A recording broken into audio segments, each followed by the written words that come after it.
Hello everyone, आज हम बात करने वाले हैं इलेक्ट्रिक फ्लक्स की।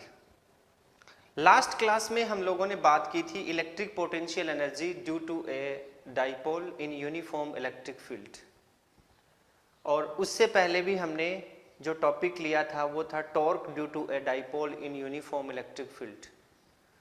उससे पहले जो टॉपिक हमने लिया था वो था डाइपोल और electric field at any point due to a dipole in uniform electric field, और electric field due to a dipole at axial line and at equatorial line in uniform electric field. और इन सब के अंदर हमने एक चीज़ अच्छे से डिस्कस कर चुके हैं हम लोग, वो है इलेक्ट्रिक फील्ड लाइंस और इलेक्ट्रिक फील्ड। तो आज जो टॉपिक हम डिस्कस करने जा रहे हैं, इस टॉपिक को समझने के लिए हम एक एग्जाम्पल से शुरुआत करते हैं। सबसे पहले जैसे फॉर एग्जाम्पल आप अपने घर में विंडो देखते हैं, मैं भी देख रहा हूँ, वो बगल में मेरे भी विंडो है। आप देख रहे हैं कि विंडो है, उस विंडो से एयर हमारे रूम के अंदर आ रही है। नोट करना, एक एक पॉइंट को नोट करना है तो हमें अच्छे से समझ आएगा इलेक्ट्रिक फ्लक्स क्या होता है। उस विंडो का एक पर्टिकुलर एरिया है, उस पर्टिकुलर एरिया से एयर अंदर की तरफ आ रही है रूम के अंदर। अब कितनी एयर रूम के अंदर आ रही है, दैट मीन्स कितनी एयर जो है वो रूम के अंदर आ रही है, इसके बारे में हम बात करेंगे। तो जो रूम के अंदर एयर आ रही है, वो एयर जो रूम के अंदर एयर आ रही है वो एयर किस बात पे डिपेंड करती है, वो एयर किस बात पे डिपेंड करती है, ये सोचना है हमें। वो जो एयर है वो डिपेंड करती है एयर की स्पीड के ऊपर कि वो कितनी स्पीड से उस विंडो के अंदर से कमरे में आ रही है। First thing. सेकंड थिंग होती है एरिया ऑफ द विंडो, कितना एरिया है उसका। अगर बड़ी विंडो है तो ज्यादा एयर आएगी, अगर छोटी विंडो है तो कम एयर उसके अंदर से आएगी। ठीक, अच्छा चलो एक बार फिर से एक और एग्जांपल लेते हैं। जैसे हमारे घर में नल से पानी आता है, ठीक है, तो जो वाटर आ रहा है नल से, वो एक पाइप के थ्रू आ रहा है, उसी को एग्जांपल को कंसीडर करते हैं हम लोग। वो जो पाइप से पानी आ रहा है, उस पाइप को हमने एक बकेट में लगा दिया। सुनना ध्यान से, मैं बताता हूँ आपको। उस पाइप को हमने बकेट में लगा दिया, पानी उस पाइप से आ रहा है और उस बकेट में स्टोर होता जा रहा है। सपोज कीजिए बकेट जो है वो 10 लीटर की है, ठीक है। अब बकेट के अंदर जो पानी स्टोर हो रहा है, वो स्टोर्ड पानी कितनी देर में बकेट को फुल कर देगा, ये चीज किस बात पे डिपेंड करती है, उस पाइप से आने वाले पानी के ऊपर डिपेंड करती है। और उस पाइप से कितना पानी आएगा, ये बात किस बात पे डिपेंड करती है, ये बात डिपेंड करती है इंटेंसिटी ऑफ वाटर और एरिया ऑफ द पाइप कितना चौड़ा है, उसका एरिया, क्रॉस सेक्शनल एरिया कितना है, इतना सा है, इतना है, इतना है या फिर इतना है। 2 पॉइंट नोट करवाए मैंने आपको। तो एक चीज और इसमें देखते हैं, वो क्या है वो सुनिए आप ध्यान से। जैसे हम लोग देख रहे थे कि पानी जो है वो इस डायरेक्शन से आ रहा था, ऐसे, मतलब ऐसे पानी आ रहा था, यहाँ बकेट थी, पानी इसमें जा रहा था, ऐसे डायरेक्शन थी उसके पास, और वो एक स्पीड के साथ आ रहा था, उसके पास वेलोसिटी भी थी, ठीक। तो उसके पास दोनों चीजें थी। जब वो पानी फ्लो कर रहा था उस केस में, तो उस केस में वो पानी का जो फ्लो है वो कैसा है, वो एक वेक्टर क्वांटिटी है। क्यों? क्योंकि उसके पास स्पीड भी है और डायरेक्शन भी है। तो उस केस में मैग्नीट्यूड और डायरेक्शन दोनों होने के केस में हम उसको एक वेक्टर क्वांटिटी के रूप में ले सकते हैं। लेकिन जैसे ही वो पानी बकेट में स्टोर हो गया, उस केस में हम लोग क्या उसको एक वेक्टर क्वांटिटी के फॉर्म में लेंगे? नहीं ले सकते। क्यों? क्योंकि उसके पास अभी सिर्फ 10 लीटर का मैग्नीट्यूड है, डायरेक्शन नहीं है अभी उसके पास। तो ये कुछ एग्जाम्पल्स हैं, इन एग्जाम्पल्स के थ्रू हम लोग समझ सकते हैं, क्या समझ सकते हैं, इलेक्ट्रिक फ्लक्स को समझ सकते हैं, इलेक्ट्रिक फील्ड लाइन के बारे में कुछ बात कर सकते हैं हम लोग।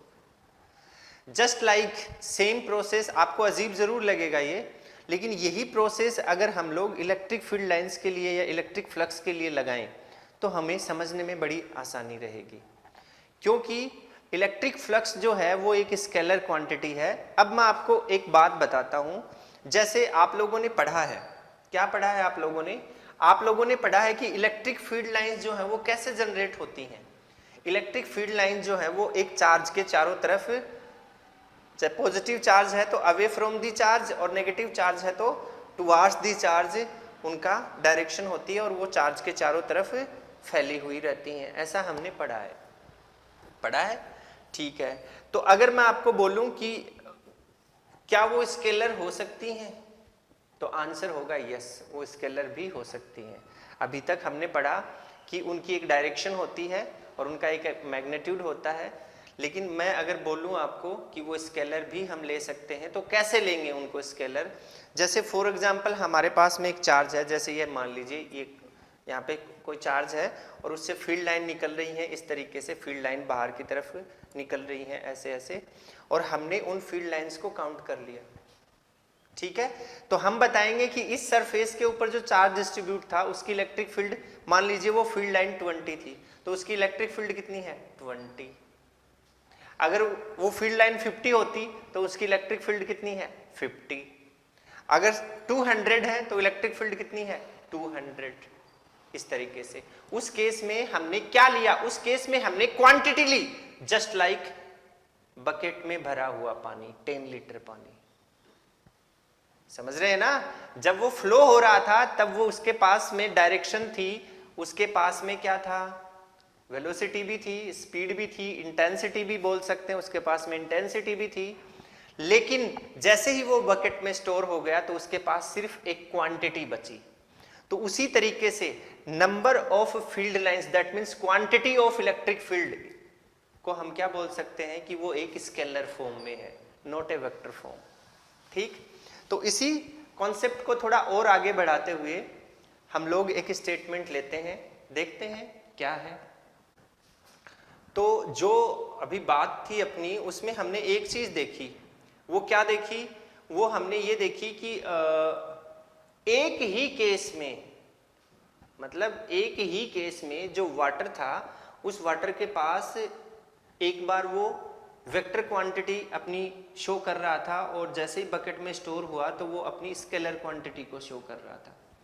तो इसी चीज से रिलेटेड हम इलेक्ट्रिक फील्ड को भी दो अलग अलग कंपोनेंट में, दो अलग अलग फिजिकल क्वांटिटी में रिप्रेजेंट कर सकते हैं, वेक्टर और स्केलर में? तो आंसर होगा यस। कैसे कर सकते हैं ये मैंने अभी अभी बताया आपको, कि जो नंबर ऑफ फील्ड लाइंस हैं उनको काउंट कर लेंगे और उनको काउंट करने के बाद में हम बताएंगे कि ये इस सरफेस से लिंक्ड जो लाइंस हैं वो मान लो 20 है तो उसकी इलेक्ट्रिक फील्ड 20 है टोटल इलेक्ट्रिक फील्ड, और अगर 40 है तो 40 है, 200 है तो 200 है। इस तरीके से हम इसको समझ सकते हैं। अब अगर थोड़ा और आगे चलें हम लोग, तो हमारे पास में एक और कॉन्सेप्ट निकल के आता है। वो कॉन्सेप्ट क्या है उसकी बात कर रहे हैं हम लोग।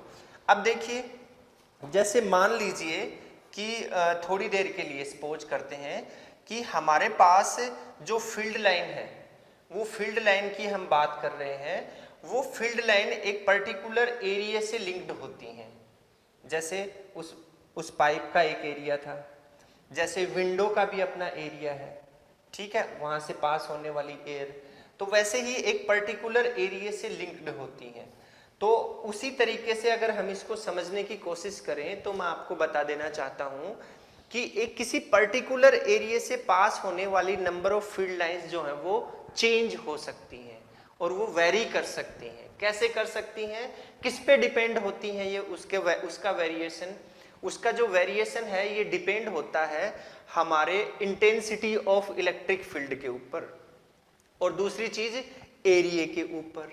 जैसे फॉर एग्जांपल मान लीजिए कि थोड़ी देर के लिए मेरे पास में ये एक एरिया है, ये लीजिए, ये एक एरिया है मेरे पास, तो उस पर्टिकुलर एरिया से लिंक्ड जो फील्ड लाइंस हैं, जैसे फॉर एग्जांपल हमारे पास में ये कोई एरिया है, इस एरिया से इस तरीके से फील्ड लाइन आ रही है और इसके ऊपर perpendicular to the surface field line जो है वो हमने काउंट की, और वो फील्ड लाइन आई हमारे पास में सपोज कीजिए 200। तो जो फील्ड लाइन हमारे पास में आई है वो इस पर्टिकुलर एरिया के लिए हम उसको उसका इलेक्ट्रिक फ्लक्स बोल सकते हैं। क्या बोल सकते हैं? इलेक्ट्रिक फ्लक्स बोल सकते हैं। अब इसमें कुछ केस होते हैं, जैसे देखिए ऐसे फील्ड लाइंस ऐसे आ रही हैं हमारे पास में, इसके अंदर से पास हो रही हैं। फर्स्ट केस ये कंडीशन है। दूसरी कंडीशन, इसको थोड़ा सा ऐसे हमने टिल्ट कर दिया, टिल्ट करने के केस में इससे पास होने वाली फील्ड लाइन। फिर एक और केस, हमने इनको पैरेलल कर दिया, parallel to the field lines, तो उस केस में फील्ड लाइन यहाँ से निकल गई, यहाँ से निकल गई, इस साइड से निकल गई, सारी साइड से निकल गई। उस केस में इससे पास होने वाली फील्ड लाइंस, वो केस होता है। तो इन सब के बारे में हम नॉलेज लेने वाले हैं। तो जो इलेक्ट्रिक फ्लक्स की बात अभी अभी मैंने की है, वो इलेक्ट्रिक फ्लक्स जो हमने एरिया लिया है उस एरिया से लिंक्ड फील्ड लाइंस के बारे में बताता है। लेकिन ये जो फील्ड लाइंस हैं ये बदल सकती हैं, चेंज हो सकती हैं। कैसे चेंज हो सकती हैं? सपोज कीजिए कि जो एयर का जो इंटेंस है, इंटेंस मतलब उसकी स्पीड जो है, वो जब हम विंडो के पास में खड़े होते हैं तो उसका जो इंटेंस है, इंटेंसिटी ऑफ एयर है, वो हमें ज़्यादा एक्सपीरियंस होती है रादर देन अदर साइड और the distance from the window. काफ़ी दूर चले जाएंगे तो हमें कम उसका एक्सपीरियंस होगा। एक केस सिमिलर प्रोसेस हम इलेक्ट्रिक फील्ड लाइन के लिए लगा सकते हैं कि intensity of electric field, intensity of electric field किस बात पे डिपेंड करती है? क्राउडिंग पे। क्राउडिंग मतलब आपको पता है जितनी ज्यादा फील्ड लाइंस होंगी उसकी इंटेंसिटी उतनी ही ज्यादा होगी। तो उसकी जो क्राउडिंग है उस पर डिपेंड करती है। तो जैसे फॉर एग्जांपल ये कोई चार्ज है आपका, जैसे ये कोई चार्ज है, इस चार्ज से निकलने वाली फील्ड लाइन इस तरीके से है, इस तरीके से, ये लीजिए इस तरीके से। एक केस में एक एरिया यहाँ पे था, अब इसी एरिया को मैं थोड़ा और यहाँ पे ले आया, सपोज कीजिए सेम सिमिलर एरिया है ये एरिया, इसको मैं यहाँ ले आया इस जगह। तो क्या होगा देखिए जरा ध्यान से, जैसे ये मान लेते हैं इस तरीके से। तो अब इस केस में देखिए 1 2 3 4 फील्ड लाइन इसके अंदर से पास हो रही हैं, और जैसे ही हमने इसको थोड़ा सा और आगे बढ़ाया तो इस केस में हमारे पास इसके अंदर से पास होने वाली फील्ड लाइन सिर्फ सिंगल बची। एक केस ये हो गया, मतलब जैसे ही हम इसको दूर हटाते हैं तो एक तो intensity of electric field lines की जो इंटेंसिटी है वो डिक्रीज हो रही है। दूसरी चीज एरिया जो है ये फैलने की वजह से एरिया जो है इनके रिस्पेक्ट में छोटा हो गया है। तो ये वाला केस भी हमारे इसके अंदर कंसीडर होता है, किसके अंदर? इलेक्ट्रिक फ्लक्स के अंदर। तो जो मेनली जो हमने कॉन्सेप्ट अभी बात की है काफ़ी सारे एग्जाम्पल से रिलेटेड, उन एग्जाम्पल से हम एक डेफिनेशन बनाते हैं, एक स्टेटमेंट बनाते हैं, और वो स्टेटमेंट इलेक्ट्रिक फ्लक्स के लिए होगा, और वो क्या होगा वो मैं यहाँ पे राइट कर रहा हूँ। देखिए आप लोग किस तरीके से हम उसको समझेंगे, इस चीज़ को हम लोग अभी यहाँ पे डिस्कस करने जा रहे हैं। देखिए इलेक्ट्रिक फ्लक्स डिनोट्स, लिखेंगे हम लोग electric flux denotes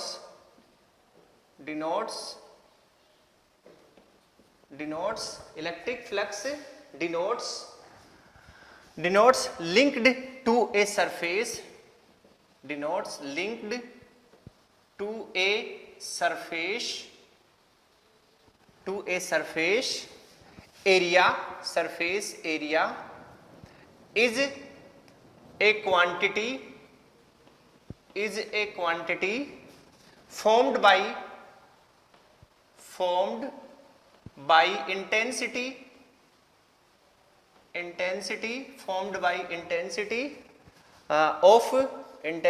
of electric field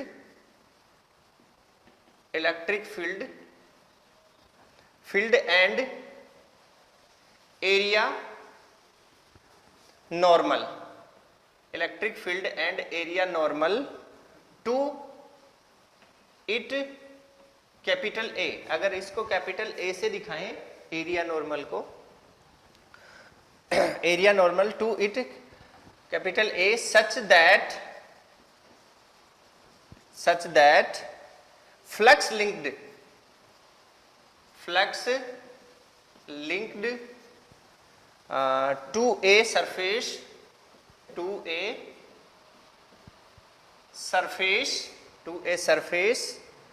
area is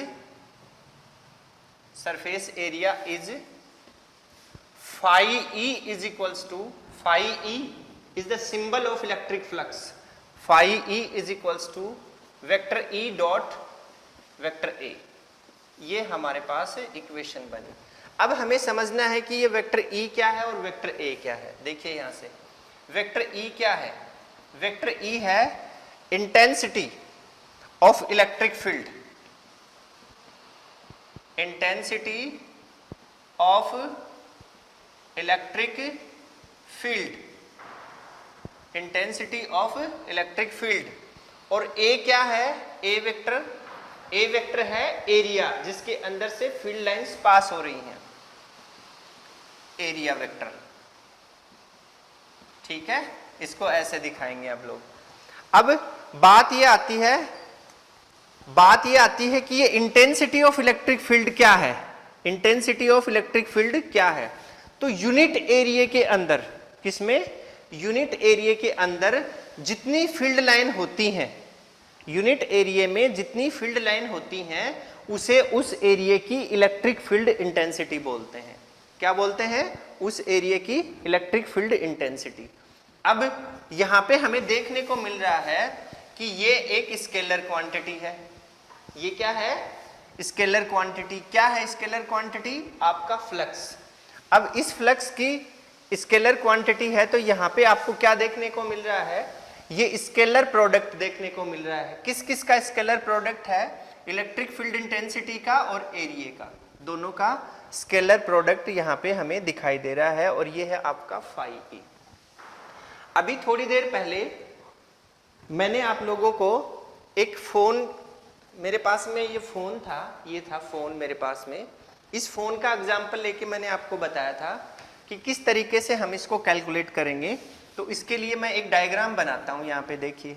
अभी जो हम बात कर रहे हैं, नंबर 1 यूनिफॉर्म इलेक्ट्रिक फील्ड की बात कर रहे हैं। पहले हम किसकी बात करेंगे, यूनिफॉर्म इलेक्ट्रिक फील्ड की बात करेंगे।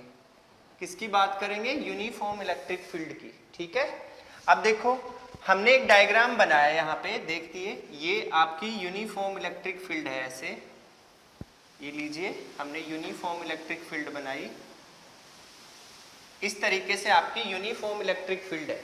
ठीक है, ये E दिखा दिया हमने, ये इसकी डायरेक्शन है यूनिफॉर्म इलेक्ट्रिक फील्ड की। अब हमने एक एरिया ले लिया, मान लीजिए ये कोई एरिया है, मान लीजिए ये फोन ही हमने अभी बताया था मैंने, इसको ऐसे खड़ा कर दिया हमने यहाँ पे। ठीक है, तो ये कोई एरिया बन गया आपका, ये कोई एरिया है हमारे पास, इस तरीके से ये एरिया है। ठीक है, ये एरिया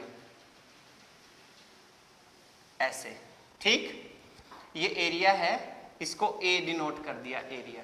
ठीक, अब देखिए ध्यान से, इस एरिया के लिए हमारे पास जो फ्लक्स आया वो क्या आया आपके पास में, ये वाली चीज आई, that means phi E is equals to E dot A, ये चीज आई हमारे पास इस एरिया के लिए।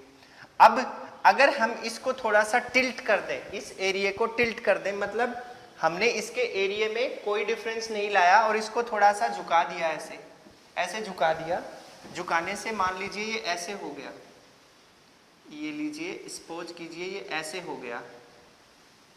ठीक है, और इसने पहले वाली पोजीशन से थीटा एंगल बना लिया। कितना एंगल बना लिया, थीटा। और ये आपका एरिया ही है, यहाँ पे ये एरिया ही है। कितना एरिया है ये, A, तो A का A ही रहा यहाँ पे।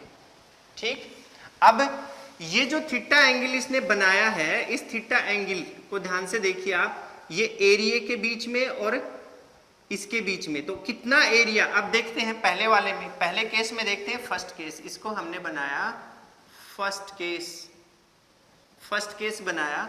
ये एरिया है, इस एरिया से पास होने वाली फील्ड लाइन 1 2 3 4 5 एंड 6 है। ठीक है, अब इसमें देखिए जब हमने इसको टिल्ट कर दिया थोड़ा, तो 1 2 3 4 ही पास हो रही है, मतलब इसके फ्लक्स में चेंज आ गया है। तो फ्लक्स में चेंज आया तो कितने एरिया में से पास हुआ, उस एरिया को हमें कैलकुलेट करना पड़ेगा। तो उसके लिए हमने क्या किया, यहाँ पे एक नॉर्मल डाल दिया ऐसे, और ये हमारे पास में एक ट्राइंगल बन गया। ये एक थीटा एंगल है तो ये भी थीटा एंगल होगा। तो इसकी वैल्यू, ये जो एरिया हमने बनाया है इसकी वैल्यू a cos थीटा होगी कि नहीं, ये इसका कंपोनेंट बन गया। ठीक है, कितनी होगी, a cos थीटा।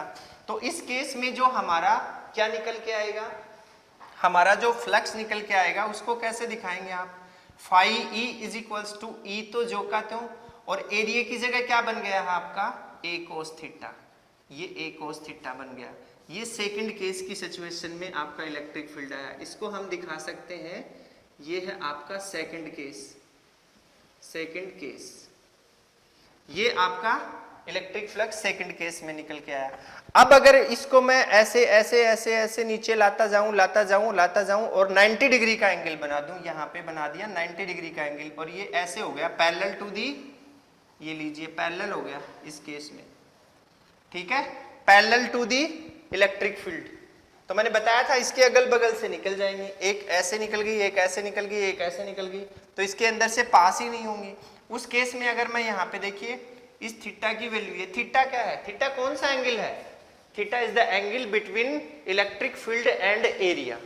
थीटा क्या है, theta is the angle between electric field and area, दोनों के बीच का एंगल है। तो यहां से देखिए इलेक्ट्रिक फील्ड की डायरेक्शन ये है और एरिया वेक्टर ये है, इस तरीके से दिखाएंगे हम। तो दोनों के बीच का जो एंगल है वो कितना बना, 90 डिग्री। तो इस cos 90 की वैल्यू क्या होती है, 0 होती है, तो पूरी टर्म क्या हो जाएगी यहाँ पे 0। तो इस केस में फाई ई कितना आया आपके पास में, 0 आ गया। ये थर्ड केस है आपका, ये केस है आपका थर्ड केस। फर्स्ट केस की ये इक्वेशन आई एक नंबर, सेकंड केस की ये इक्वेशन, थर्ड केस की ये इक्वेशन, इस तरीके से हमारे पास में इक्वेशन आई। ठीक, कोई दिक्कत यहां से।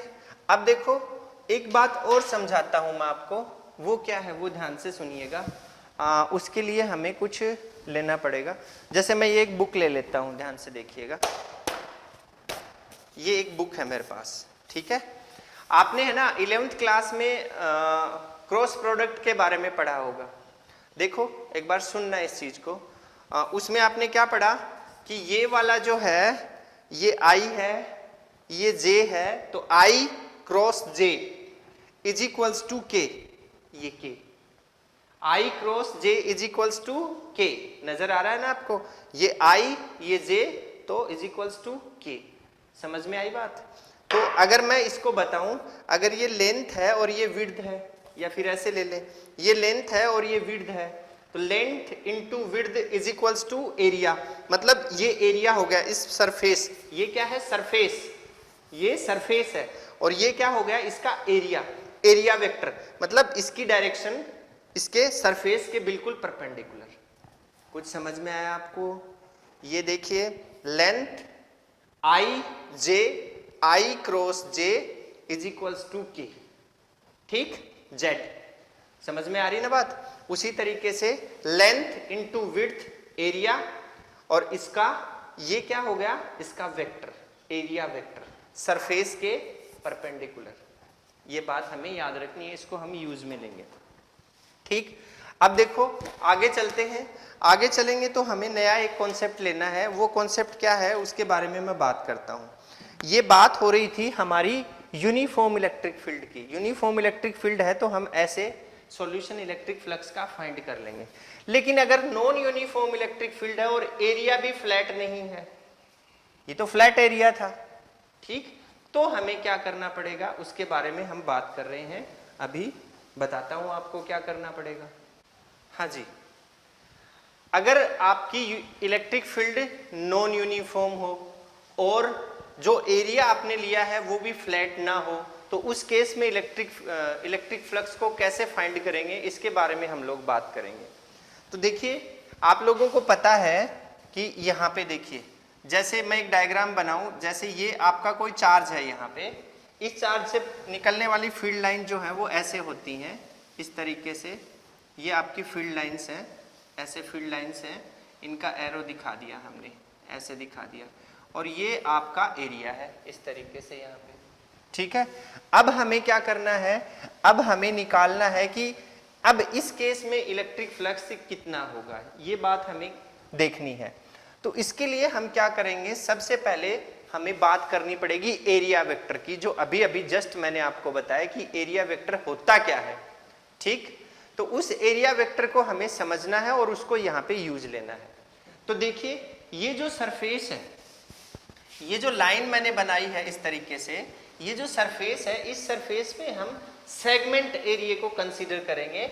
और आपने देखा था थोड़ी देर पहले कि एरिया वेक्टर जो है वो सरफेस के बिल्कुल परपेंडिकुलर होता है, एरिया वेक्टर जो है वो सरफेस के बिल्कुल परपेंडिकुलर होता है।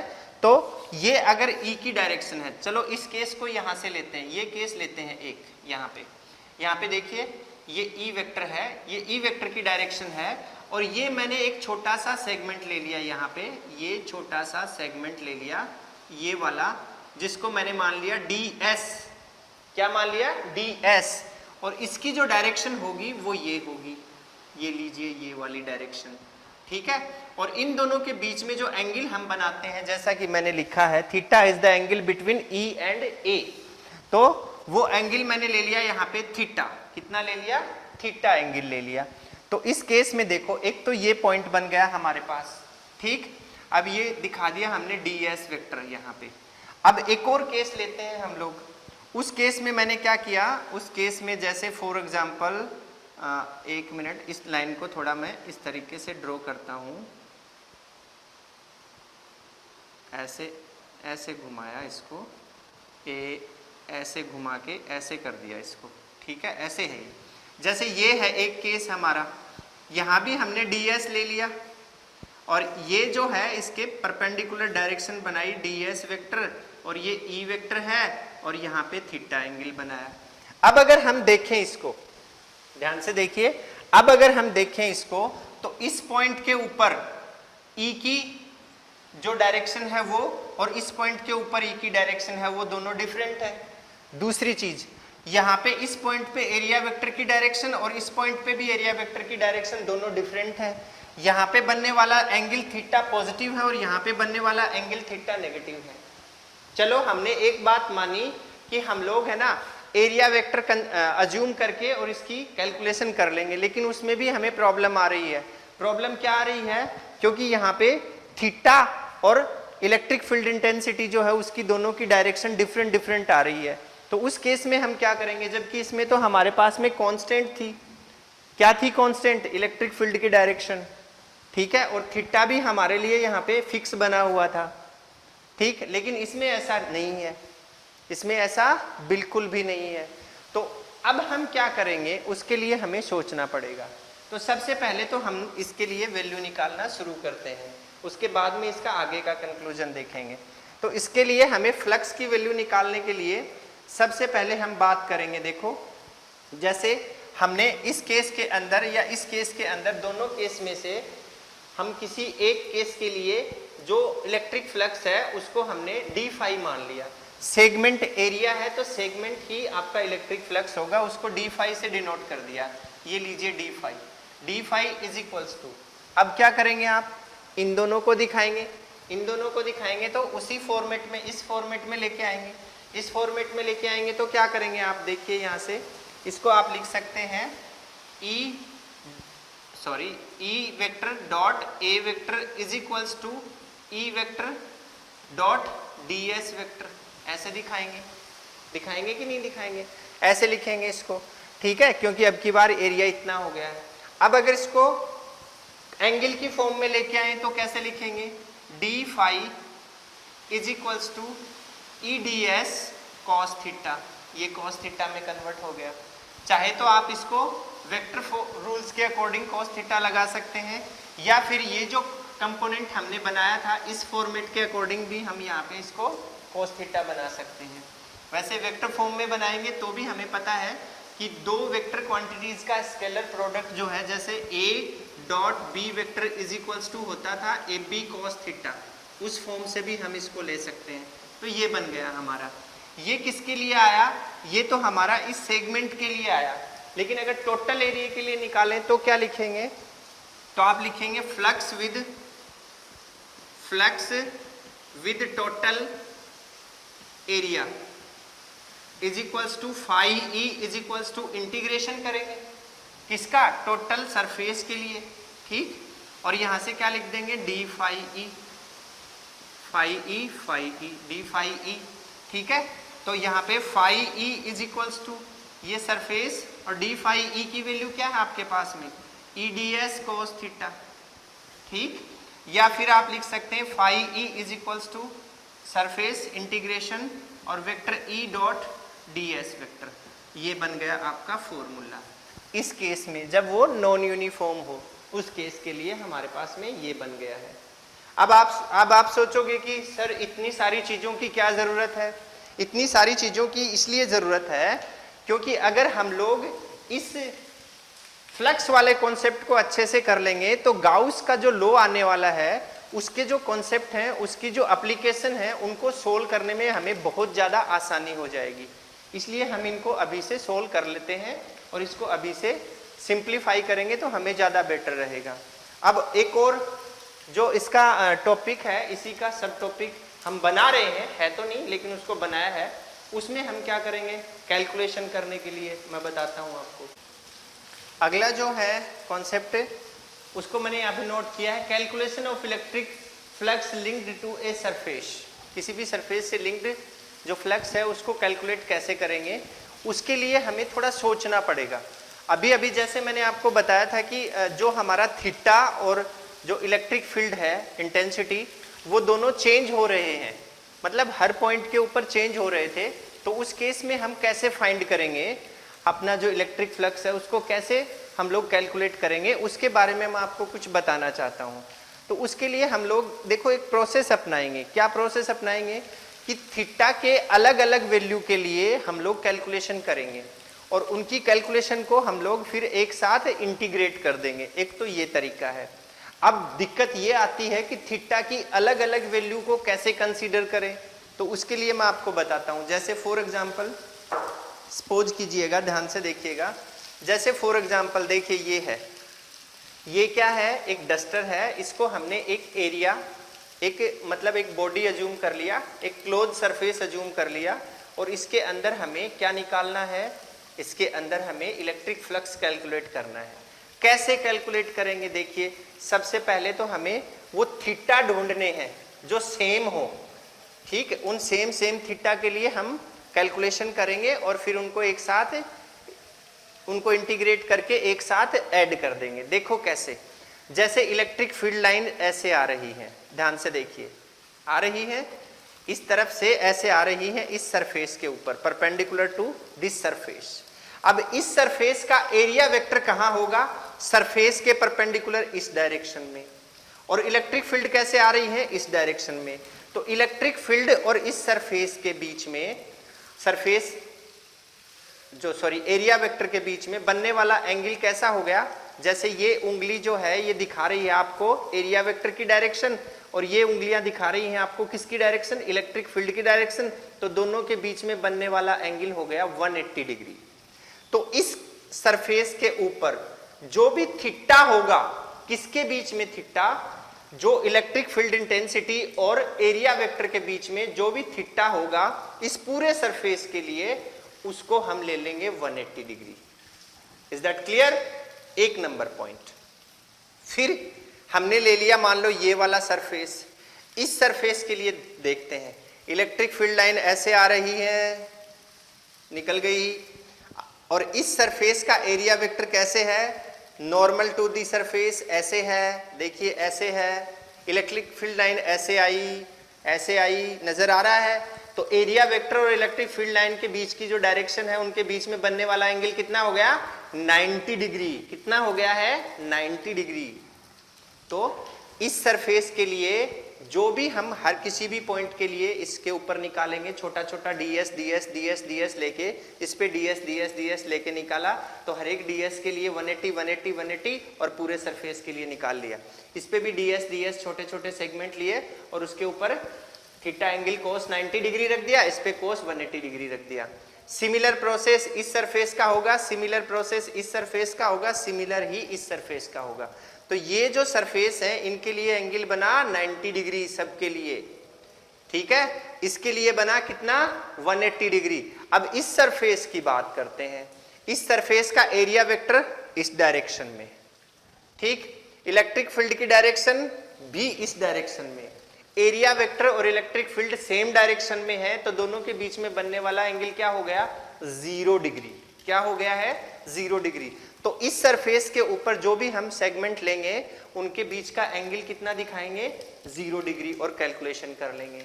इस पूरे सरफेस की कर ली, इस पूरे सरफेस की कर ली और इन साइड वालों की भी कर ली, और सबकी करने के बाद में सबका इंटीग्रेशन करके सबको एक साथ ऐड कर दिया, तो कंप्लीट इलेक्ट्रिक फ्लक्स आ जाएगा इस पूरे बॉडी के लिए। समझ में आया? इस तरीके से हमें कैलकुलेट करना है। इसके लिए हम एक एग्जांपल लेते हैं। देखो क्या एग्जांपल लेंगे हम, जैसे फॉर एग्जांपल सपोज कीजिए कि हमारे पास में इलेक्ट्रिक फील्ड लाइन ऐसे है, ये लीजिए इलेक्ट्रिक फील्ड लाइन है ऐसे, ठीक। और यहाँ पे हमारे पास में ये कोई एरिया है, इस तरीके से ये एरिया है हमारे पास, ठीक, ऐसे दिखाया हमने। अब हमने क्या किया, यहाँ पे एक एरिया वेक्टर ले लिया इस तरीके से, जिसको ds मान लिया, ds वेक्टर, ठीक। ये आपकी इलेक्ट्रिक फील्ड है, दोनों सेम ही डायरेक्शन में है। एक बात बताता हूँ मैं आपको, सुनिए आप ध्यान से, एक बात बताता हूँ मैं आपको। हम वेक्टर और स्केलर को आइडेंटिफाई कैसे करते हैं, उसके लिए एक कॉन्सेप्ट बताता हूँ आपको, छोटा सा कॉन्सेप्ट है, उसको याद रखना है हमेशा। जब दो फिजिकल क्वांटिटी की डायरेक्शन सेम होती है, दो फिजिकल क्वांटिटी की डायरेक्शन सेम होती है, जैसे फॉर एग्जांपल हमने लिखा W is equals to vector F dot ds vector, ऐसे लिख दिया। तो इस F लगने वाले फोर्स की डायरेक्शन और एरिया की डायरेक्शन दोनों की सेम है, सॉरी डिस्प्लेसमेंट, ये डिस्प्लेसमेंट F डॉट d, ठीक है, दोनों की डायरेक्शन सेम है। इसी वजह से ये जो बनने वाली क्वांटिटी है ये स्केलर है, स्केलर, ठीक है, याद रखना है ये कॉन्सेप्ट। अब अगर मैं लिखूं tau is equals to force, either force and perpendicular distance, तो ये आ गया फोर्स इनटू परपेंडिकुलर डिस्टेंस। इसमें क्या होता है, देखो फोर्स ऐसे लग रहा है और परपेंडिकुलर डिस्टेंस ऐसे होती है या ऐसे होती है या ऐसे होती है या ऐसे होती है, तो मतलब दोनों के बीच का एंगल कितना बना, दोनों के बीच का एंगल बन गया 90 डिग्री। तो उस केस में जो क्वांटिटी बनेगी इन दोनों से जो क्वांटिटी बनेगी वो क्या होगी, वेक्टर क्वांटिटी। मतलब सीधी सी बात है, अगर एंगल 0 डिग्री बनता है तो क्या होगा स्केलर, और एंगल अगर 90 डिग्री बनता है तो क्या होगा वेक्टर। ये याद रखना है, सिंपल सा लॉजिक बताया मैंने आपको, ठीक है। इसको मैं इरेज कर देता हूं। अब देखो इसकी कैलकुलेशन करते हैं, इसकी कैलकुलेशन करते हैं तो हमने देखा phi E is equals to formula है E d S cos theta, ये है आपका फॉर्मूला, ठीक है। Phi E is equals to E d S cos theta, और इसका इंटीग्रेशन लगा दिया यहाँ पे, डायरेक्टली लिख दिया है मैंने यहाँ पे, ठीक है। अब देखो थीटा की वैल्यू क्या है आपके पास, सोचिए जरा, थीटा की वैल्यू यहाँ पे क्या बन रही है, यहाँ पे थीटा इज इक्वल्स टू है 0 डिग्री। थीटा कौन सा एंगल है, एरिया वेक्टर और इलेक्ट्रिक फील्ड इंटेंसिटी के बीच में बनने वाला, तो हमने लिखा phi E is equals to यहाँ से ई डॉट डी एस और cos 0 की वैल्यू 1, तो आपके पास में ई डी एस बन गया है, ठीक। इलेक्ट्रिक फील्ड क्या है, ध्यान से देखिए, इलेक्ट्रिक फील्ड तो यूनिफॉर्म है और यूनिफॉर्म इलेक्ट्रिक फील्ड कांस्टेंट मानी जाती है, तो हमने लिखा phi E is equals to S बाहर और सिर्फ डी एस का इंटीग्रेशन, और ds का मतलब इस पूरे एरिया का इंटीग्रेशन, तो पूरा एरिया इसका a है, मान लीजिए इसका पूरा एरिया कितना है a है, तो आपने लिखा phi e is equals to ये e है, phi e is equals to इसका इंटीग्रेशन किया तो आया a, तो ये फॉर्मूला आ गया आपके पास, ठीक है। इस तरीके से हम इसको सॉल्व करेंगे। कोई कंफ्यूजन है यहाँ तक, कंफ्यूजन होना भी नहीं चाहिए। अब देखो इसके बाद इतनी सारी चीजें बताई हैं आपको, फिर कंफ्यूजन होने की गुंजाइश नहीं रहनी चाहिए। अब अगर इस E की वैल्यू निकालूं मैं, तो इस E की वैल्यू अगर निकालूं तो क्या लिखूंगा मैं यहाँ पे, E इज इक्वल्स टू इसी फॉर्मेट से फाई ई अपॉन ए, फाई ई अपॉन ए, ये E की वैल्यू आई। अगर अब इस E को डिफाइन करूं मैं इसी फॉर्मेट में, देखिए जरा ध्यान से एक बार, इसको अगर मैं डिफाइन करूं इसी फॉर्मेट में, तो इलेक्ट्रिक फील्ड इज, कैसे लिखूंगा, इलेक्ट्रिक फील्ड किसके बराबर है, electric field is flux per unit area, electric field is flux per unit area, ऐसे हम इसको डिफाइन कर सकते हैं। ये हमारी इक्वेशन बन गई। ठीक है, ये फॉर्मेट में आपको समझाना चाहता था, आपको क्लियर हो गया होगा। अब कुछ चीजें और हैं, उनके बारे में अपन बात करते हैं। वो क्या है अभी बताता हूं आपको। उसके लिए एक बार थोड़ा सा आप इसको देख लीजिए, उसके बाद में अपन डिस्कस करते हैं। हाँ जी, अभी आपने देखा कि हमारे पास जो फॉर्मूला निकल के आया है, ये देखिए फॉर्मूला फाई का, phi E is equals to हम लोग लिखते हैं ई ए कॉस थीटा, ये लिखते हैं हम लोग। ठीक है, ये अपना फॉर्मूला आया। तो ये जो आपका फ्लक्स है, ये किस किस चीज पे डिपेंड कर रहा है, ई पर डिपेंड कर रहा है, ए पर डिपेंड कर रहा है और थीटा पर डिपेंड कर रहा है। ठीक है, इसकी तीन डिपेंडेंसी है अलग अलग, तो ई, ए और थीटा। अब एक केस ऐसा है जिसमें ई और ए कांस्टेंट है बट थीटा कांस्टेंट नहीं है। बहुत सारे केसेस हमें ऐसे मिल जाएंगे जिसके अंदर ई और ए कांस्टेंट है बट थीटा कांस्टेंट नहीं है।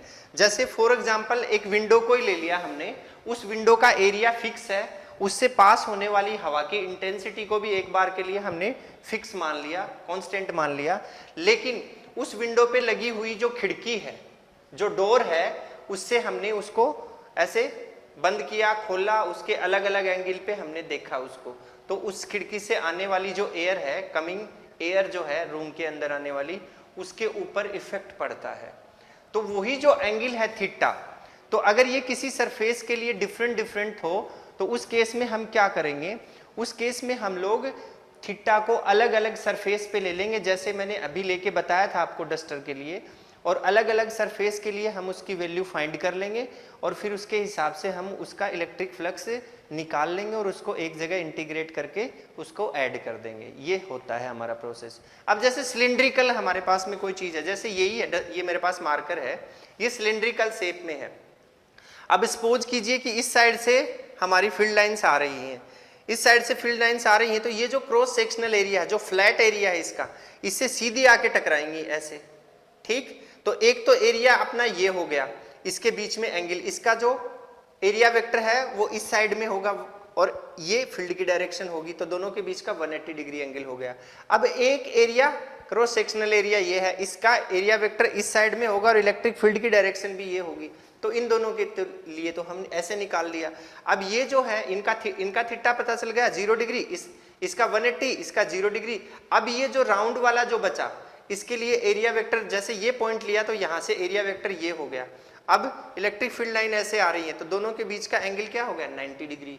ठीक, यहाँ पे लिया तो इसके ऊपर भी 90 डिग्री, यहाँ पे लिया तो यहाँ से निकलने वाली 90 डिग्री, तो उसके हिसाब से इसका सिलिंड्रिकल जो शेप वाली जो हमारी बॉडी होती है, उसके लिए भी इलेक्ट्रिक फ्लक्स इस तरीके से हम फाइंड आउट कर सकते हैं। अब देखो कुछ चीज़ें और होती हैं, वो क्या है वो मैं आपको बता रहा हूँ यहाँ पे, इसी कॉन्सेप्ट से रिलेटेड है, उनको हमें ध्यान में रखना है, क्योंकि आगे जो एप्लीकेशंस हम पढ़ेंगे गाउसेस लॉ की, और गाउस लॉ के बारे में स्टडी करेंगे, उसमें हमें ये चीज़ें काम में आएंगी। अब देखो शब्दों का कुछ फेर होता है, काफ़ी बार क्वेश्चन में कुछ मतलब लैंग्वेज को इस तरीके से लिख दिया जाता है कि स्टूडेंट उसमें कंफ्यूज हो जाते हैं। उसी के रिगार्डिंग मैं यहाँ पे दो या तीन अलग अलग स्टेटमेंट लिख रहा हूँ। नंबर वन स्टेटमेंट मैंने लिखा, जैसे इलेक्ट्रिक फील्ड अलोंग सरफेस, पहला लिखा मैंने इलेक्ट्रिक फील्ड अलोंग सरफेस, एक तो ये लिखा मैंने वर्ड, ठीक है।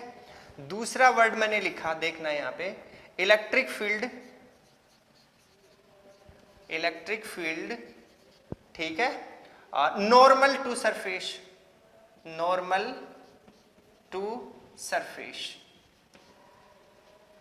ठीक है, देखिए ये नॉर्मल है और ये अलोंग है। कैसे समझेंगे, देखिए अलोंग, सबसे पहले हमने इलेक्ट्रिक फील्ड बनाई है ऐसे,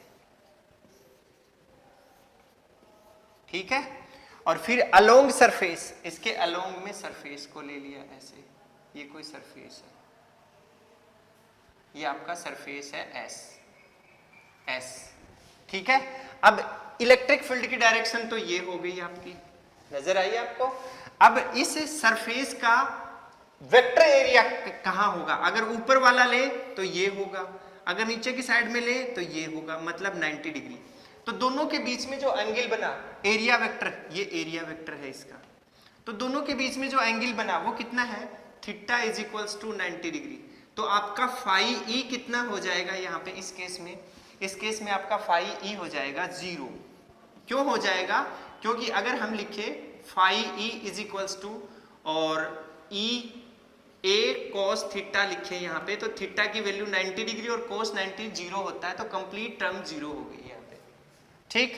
अब देखो ये नॉर्मल, इसमें नॉर्मल दिखा रखा है, तो नॉर्मल दिखा रखा है, तो जैसे फॉर एग्जांपल ये आपकी इलेक्ट्रिक फील्ड है, यहाँ से देखिए आप, ये आपकी इलेक्ट्रिक फील्ड है ऐसे, ठीक है, और नॉर्मल टू सरफेस, यहां पे हम सरफेस की बात कर रहे हैं, एरिया वेक्टर की बात नहीं कर रहे हैं। जैसे अभी थोड़ी देर पहले मैंने आपको बताया था कि मेरे पास में ये बुक है, इस बुक का ये क्या है, उसका सरफेस है, और इस सरफेस के परपेंडिकुलर क्या होगा, उसका एरिया वेक्टर, इस तरीके से उसका एरिया वेक्टर होगा।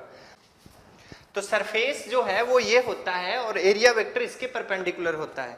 तो उसी तरीके से मैं आपको बता रहा हूं, यहाँ पे अलोंग दी सरफेस और नॉर्मल टू सरफेस, ये देखना है हमें, एरिया वेक्टर की बात नहीं हो रही है। तो ये हमने एक सरफेस ले लिया यहाँ पे, ये मान लीजिए सरफेस है आपका, ठीक है, सेकंड केस में।